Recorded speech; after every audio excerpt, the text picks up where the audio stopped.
Welcome in, everyone. I'm your host, Morgan Uber, and I'm glad to have you with me. After 17 years as a sports broadcaster, Rachel Baribeau hung up the microphone. However, she's still dedicating her life to student athletes in a different way. She founded a nonprofit called I'm Changing the Narrative to promote positive mental health and to help student athletes find their purpose outside of their sport. Since August of 2016, she's traveled to over 40 campuses. Most recently, the Big 12 announced a partnership with her to make an impact and support all 10 Big 12 campuses. I'm now joined by the founder of I'm Changing the Narrative, Rachel Baribeau herself. Rachel, thanks so much for taking the time to do this. I've really been looking forward to this conversation. Oh, thank you so much. Man, in the world today that we live in, I think it's so great to be able to talk about good news and to talk about positive things. And that's actually, interestingly enough, Commissioner Bowlesby, when we decided to do this and move forward, he said, I'm really excited, Rachel, to be able to talk about something positive, considering everything that's happening in the world. It's nice to be able to focus on something positive. Absolutely. And there are so many different resources for Big 12 student athletes on their college campuses for their mental health and well-being. But with your platform coming to all 10 of the Big 12 campuses, what unique benefits are student athletes going to gain from it? So here's the reality of it. And I think for people that aren't familiar, I've done work at Texas Tech and I've done work at Baylor. But for those that aren't familiar with my program, I'm the person that props up all of these mental health resources on the campus. I want to know them. I want to hug them pre-COVID, post-COVID. I want to cheer them. I'm their biggest fan, right? And I often get this where people say, well, we have mental health resources on our campus. That's fantastic because I'm not a mental health expert. What I am is a normal person who has had a heck of a lot of life experiences, who normalizes going to get help if that's what you need, who breaks down the stigma on a daily basis of what it means to get mental help, right? If we need that, particularly with men. This age old masculinity deal that means to man up, shut up, put some dirt on it. And so I'm the person that comes in and we're just breaking these antiquated stereotypes and these ideas. And so for me, I like to say to people on campuses across the country, I've been to 40 plus schools, man, I'm your friend. I'm your advocate. I'm the person that is cheering you and helping to get athletes, support staff, coaches to darken your doorways. You mentioned speaking with men. You also speak with women, all different types of sports teams, all different types of schools. How do you tailor your messages specific to each group and team? Yeah, that's a great question. So I started out talking to men in 2016, and then pretty quickly I realized that if I'm asking men to be kings, right, then I need to talk to women about being queens.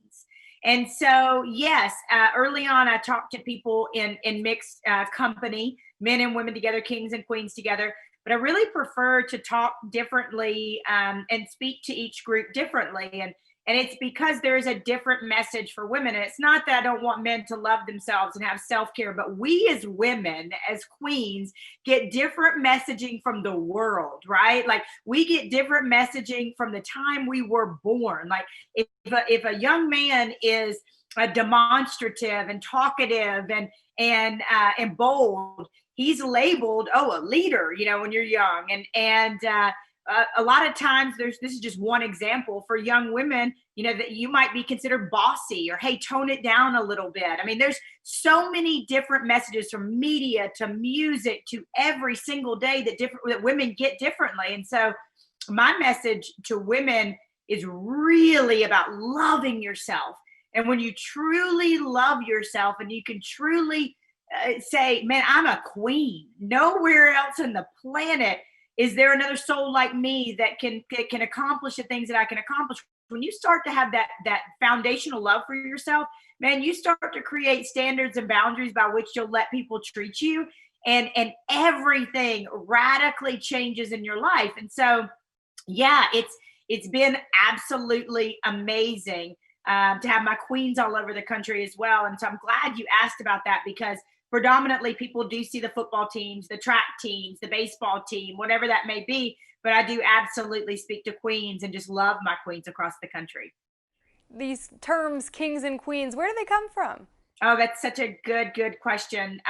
So I started off the program in 2016 at FSU with this idea. It really started as purpose, passion, platform. What were you meant for? What were you born for? What were you meant to do beyond the football field, the track meet, the pool, right? Like you were not just born to be an athlete. What makes your heart beat faster? And then we talked a little bit about your ultimate purpose, and also the night that somebody drugged me across the house by my hair, my experience with domestic violence, and the fact that there were three other men in the house that night and no one came to help me. There were no kings in the house that night. And so that's how it started, right? And then along the way, I just have this innate belief that there's greatness inside of every single one of us. And so along the way, I started to say, wow, there's a king in there, there's a queen in there.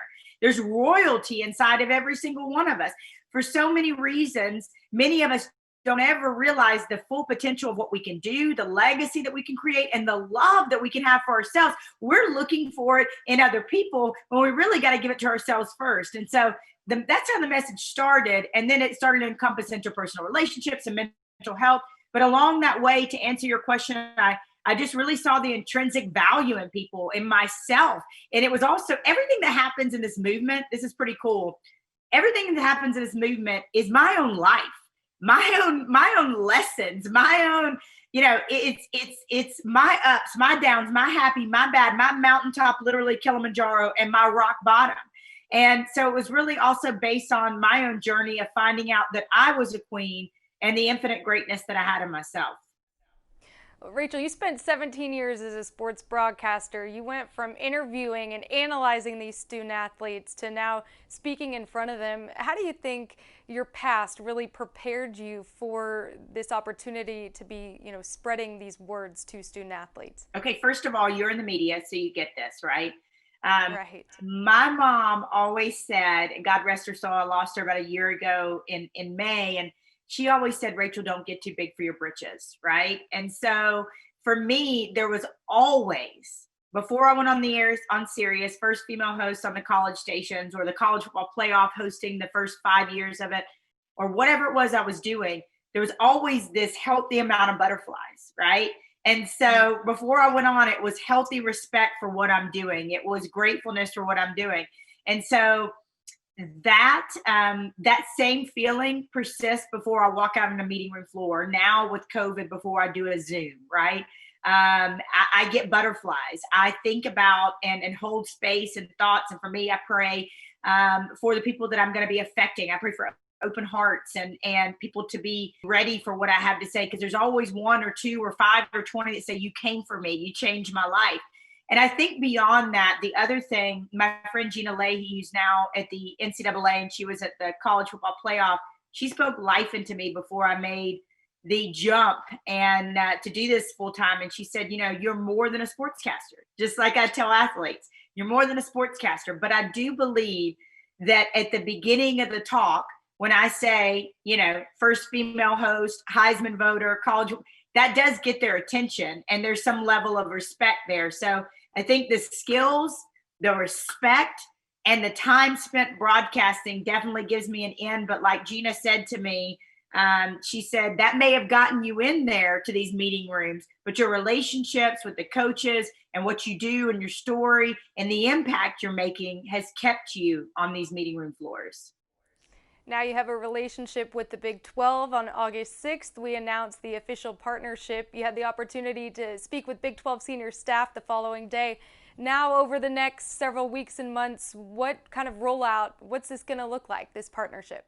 Oh, I'm so excited about this. I presented for the first time to the senior staff and was able just to give them a background, purpose, passion, platform, interpersonal relationships, being a king or a queen every day of your life, self-care, mental health, taking off the proverbial mask, destroying this idea perfect. And so I was able to give them kind of the background, how I got to where I am today and what precipitated this, right? But I was able to talk to Commissioner Bowlesby afterwards. I was like, okay, this is our game plan. He was like, yep, we're good. And so we are so excited. There's a lot of things we're going to be doing, but immediately what we're going to be doing in the coming weeks is every single month there's going to be a Zoom call for kings and a Zoom call for queens. So anybody within the Big 12 family, an athlete, support staff, coach, anybody who needs those resources, who just wants to log on and be inspired, be motivated, talk to somebody, be a part of a community. So there will be a resource for every single athlete, whether they go home, whether they're on campus, whatever that looks like. So we're immediately going to do that, one for kings and one for queens across the country every month. All right. And then the second thing is we are, and I'm so thrilled about this. This has been a dream of mine for 4 years, but with my mom's passing, I've thought a lot about my own mortality. And Kobe Bryant earlier this year also really, really moved me. You know, he never thought that he and those families were going to crash into that mountain that foggy morning. And so I've thought a lot about my movement and what would happen if I passed away. And so I've long wanted to start a speaker school, and to where I teach athletes how to blend their story with the tenets of changing the narrative, the king, the queen, the purpose, the passion, platform, all the things we talked about.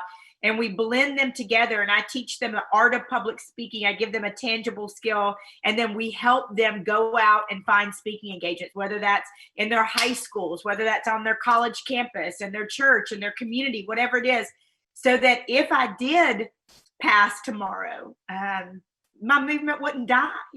And by training kings and queens across the country, we ensure that, like a ripple on the pond, that this thing grows bigger and bigger and bigger and bigger. And it's been one of my greatest dreams. And Commissioner Bowlesby gave me the green light to make this dream happen.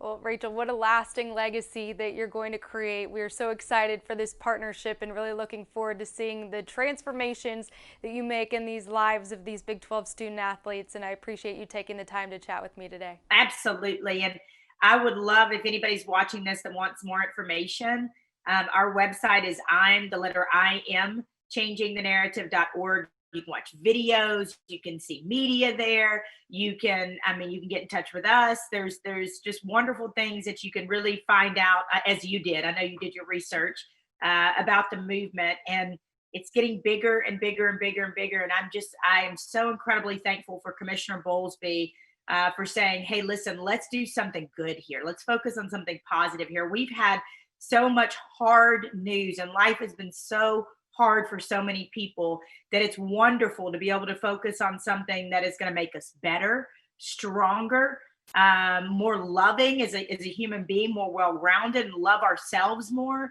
And so it's just, to me, I'm super grateful that Commissioner Bowlesby said yes to this.